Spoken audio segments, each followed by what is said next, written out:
আসসালামু আলাইকুম, সবাই কেমন আছেন? আশা করি আল্লাহর রহমতে সবাই সুস্থ আছেন, ভালো আছেন।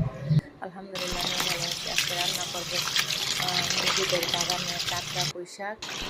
তো খড় বাড়ি থেকে নিয়ে আসলাম পুঁই শাক। তো এগুলো দিয়ে আজকে শাক রান্না করবো। কে কেমন মতো করে শাক রান্না করবো অবশ্যই কমেন্টে জানাবেন।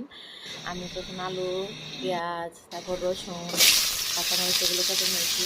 প্রথমত যেটা আলু নিয়েছি আলুগুলো এই যে তেলের মধ্যে খুব ভালোভাবে ভেজে নেব। নুন আর একটু হলুদ দিয়ে দিব। আলুগুলো ভাজা ভাজা হয়ে আসলে তারপর এগুলোর মধ্যে ধুয়ে কেটে রাখা সেই সবগুলো দিয়ে দেবো। তার আগে আমি পেঁয়াজগুলো রসুনগুলো একসঙ্গে দিয়ে দিচ্ছি। আলুর সঙ্গে পেঁয়াজ রসুনগুলো খুব ভালোভাবে লাল লাল করে ভেজে নেব। যে আমার এগুলা অনেক সুন্দরভাবে ভাজা করা হয়ে গেছে।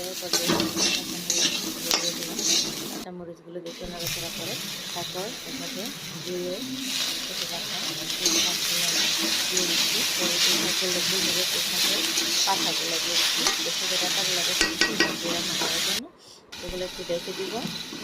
অল্প কিছুক্ষণ রেখে রাখবো, বেশিক্ষণ রেখে রাখবো না। দেখুন অনেক পানি উঠে গেছে, তো এখন আমি ঢেকে রান্না করবো না।